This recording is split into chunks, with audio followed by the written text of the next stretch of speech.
చెప్పండి, ఏ విధంగా మీరు ఇన్వెస్ట్ చేసినారు? మీరు డైరెక్ట్గా ఇన్వెస్ట్ చేసినారా దీంట్లో? మేము డైరెక్ట్గానే ఇన్వెస్ట్ చేసినాము. అయితే రమావత్ మధు అండ్ వాళ్ళ బావ భరత్ చౌదాను శైలజ వీళ్ళందరూ కంపెనీలో ఒక ఎండి, ఒక డైరెక్టర్, ఒక సీఈఓ దగ్గర ఉన్నారు. వీళ్ళు ఫస్ట్ టైం ఒక 3 years బ్యాక్ మాకు చెప్పినారు. అంటే రమావత్ మధు అనే పర్సన్ 3 years బ్యాక్ మాతో వర్క్ చేశాడు. అయితే అప్పుడు చెప్పినప్పుడు ఎన్నోసార్లు మమ్మల్ని కాల్ చేసి 3 months మాకు ఇట్లా ఉంది, ఇట్లా లేదు, ఇట్లా మీరు 100% మీరు గ్రోత్ అవుతారు, నేను కూడా ఇప్పుడు మీ ఎంత గ్రోత్ అవుతానని ఎన్నోసార్లు చెప్పాడు. అయినా మేము నమ్మలేదు. అయితే నమ్మలేదు కదా అనేసి ఒక 3 years తర్వాత మా దగ్గరికి మేమేం ఎవరికి కాల్స్ చేయలేదు, ఏం చేయలేదు. 3 years తర్వాత ఆయనే జనవరి 31st రోజు మా దగ్గరకు వచ్చేసి ఇట్లా ఉంది, నేను ఈ బిజినెస్ చేస్తున్నాను, దీంట్లో ఇంపోర్ట్ అండ్ ఎక్స్పోర్ట్ చేస్తున్నా, ట్రేడింగ్ చేస్తున్నా, దీంట్లో మంగ్లీ వాళ్ళు బ్యాక్ ఎండ్ ఉండి నడిపిస్తున్నారు దీన్ని బిజినెస్లో, ఇదిగో అని ఫొటోస్ కూడా చాలామంది చూశాడు. మంగ్లీ వాళ్ళ సిస్టర్ వీళ్ళల్లో ఉన్నారు దాంట్లో. అయితే ఇది మంగ్లీ గారి ఫ్యామిలీ మెంబర్స్ అందరు ఇన్వాల్వ్మెంట్ ఉందా ఈ కేసులో? ఉంది, 100%. మంగ్లీ తమ్ముడు ఉన్నాడు, మంగ్లీ గారు కూడా ఉన్నారు, శివ. ఆ శివ మాతో ఫొటోస్ దిగాడు, బిజినెస్ గురించి మాట్లాడాడు. ఇప్పుడు ఒక 1/2 hourలో ఒక సీసీటీవీ ఫుటేజ్ వస్తుంది, ఒక హోటల్లో కూర్చొని మాట్లాడింది మేము. ఇప్పుడు పరిచయం లేని వ్యక్తి రాత్రి గంటలు ఉండడు ఒక వ్యక్తితో. ఇప్పుడు మేము సెలబ్రిటీ అంటే సెలబ్రిటీ 24 hours అయితే ఉండరు కదా మేడం, ఒక కాస్త టైం ఉంటుంది, ఆ టైంకో వెళ్ళిపోతారు. ఆ విధంగా వచ్చినాడు, మాతో కూర్చోబెట్టి మాట్లాడడం. రమావత్ మధు హైదరాబాద్ వెళ్తున్నా అంటే మేమే కార్ అరేంజ్ చేసేసి వాళ్ళని గుత్తి వాళ్ళ ఊరికి మేము ఒక కార్ అరేంజ్ చేసి కూడా పంపించాము శివ చౌదాన్ని. సో మంగ్లీ గారు డైరెక్ట్గా ఇన్వాల్వ్ అయినారా? ఆ ప్రూఫ్స్ కానీ ఎవిడెన్స్ కానీ ఏమైనా ఉన్నాయా మీ దగ్గర? మంగ్లీ గారు ఇన్వాల్వ్మెంట్ కాలేదంటే ఒక ఇల్లు ఉంటుంది మేడం, నా సొంతంగా ఉంటుంది. ఆ సొంతంలో ఎవరైనా ఇంటికి వస్తే నేను ఊరుకుంటానా? ఇప్పుడు వాసవి ట్రెండ్స్ అని మా కోకాపేటలో ఇల్లు ఉంది, వాళ్ళ ఓన్గా ఉంది. ఆ వీడియో మా దగ్గర ఉంది, వాళ్ళ హౌస్ దూర. ఆ ఇంట్లోకి ఎవరన్నా వస్తే ఎవరన్నా ఊరుకుంటారా? అదొకటి. 5-6 మంది మేము వెళ్ళినామురా, వాళ్ళ ఇంటికి వెళ్ళి చూసినాం, అన్నీ చేసినామురా. వాళ్ళ మేడం రీల్స్ తీస్తారు. ఆ రీల్స్ తీసే టైంలో కొన్ని మైక్ సెట్ వాళ్ళ కూడా ఆ ఇంట్లో ఉన్నాయి, వాళ్ళ మేకప్ కిట్స్ కానీ అవి కానీ అన్నీ ఉన్నాయి. అయితే ఇప్పుడు ఒక న్యూస్ ఇన్స్టాగ్రామ్లో ఒక పేజ్ పెట్టారు, ఇట్లా మైక్రో ఫైనాన్స్ మీద నా మీదకి వచ్చిన ఇవి వల్ల ఫేక్ ఇవల్ల అని. దానికి మేము మెసేజ్ చేసాము.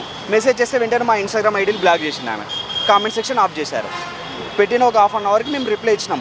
మేడం మీరు దీంట్లో ఉన్నారు కదా మేడం, రమావత్ మధు అనే పర్సన్ మీ నేమ్ చెప్పినాడు, మీ బ్రదర్ కూడా మాతో వచ్చి మాట్లాడాడు కూడా అని అంటే వెంటనే ఏం మాట్లాడకుండా డైరెక్ట్ డిలీట్ చేసేసి మా ఇన్స్టాగ్రామ్ అకౌంట్స్ బ్లాక్ చేసేసింది, ఆ కామెంట్ సెక్షన్ ఆఫ్ చేసింది.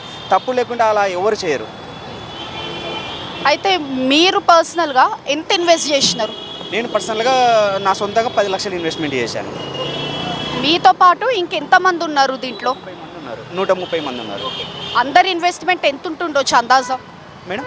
అందరి ఇన్వెస్ట్మెంట్ అందాజగా ఎంత ఉంటుండొచ్చు?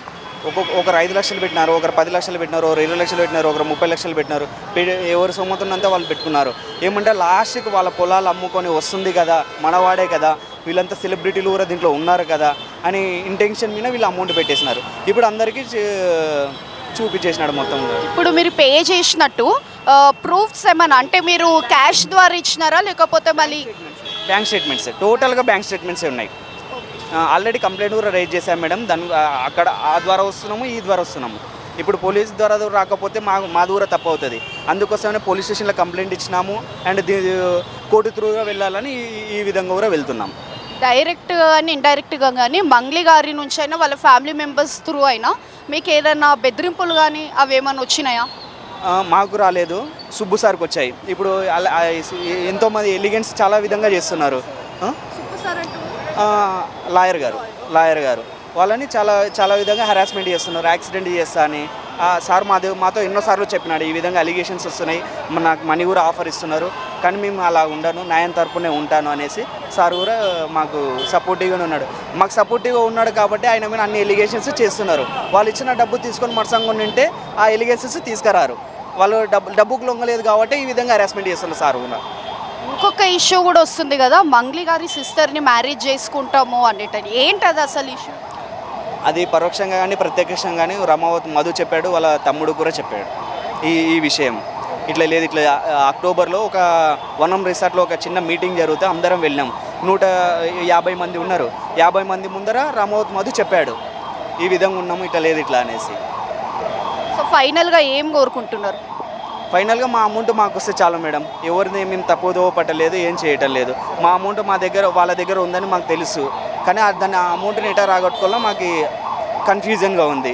ఇప్పుడు డబ్బులు తీసుకున్న వాళ్ళు బాగున్నారు, డబ్బులు ఇచ్చిన వాళ్ళ జనాలు రోడ్ల మీద పడుతున్నారు, తినడానికి పైసలు లేకుండా పోతున్నారు అందరూ. ఒక్కొక్క రూపాయి వాళ్ళకి చెప్పి మరీ ఇచ్చినారు, ఇట్లా నేను పొలం అమ్మి ఇచ్చినాను, పొలం ఇట్లా తాకట్టు పెట్టినంటే 100% ట్రస్ట్గా నమ్మండి, మీరు నమ్మండి అని షేక్ హ్యాండ్ ఇచ్చి మరీ డబ్బులు తీసుకొని పోయినారు వాళ్ళు. ఇప్పుడేమో ఈ విధంగా మాట్లాడుతున్నారు, మా మీద ఇట్లా చేస్తున్నారు. మేము గిరిజన వల్ల తప్పు చేయకముందు గిరిజన వాళ్ళనే తెలియదు, తప్పు చేశాకే గిరిజనాలు అనేది వస్తుంది. మా దాంట్లో కూడా చాలామంది గిరిజనులు ఉన్నారు, చాలామంది దళితులు ఉన్నారు, చాలామంది పూర్ పీపుల్స్ కూడా ఉన్నారు. Thank you.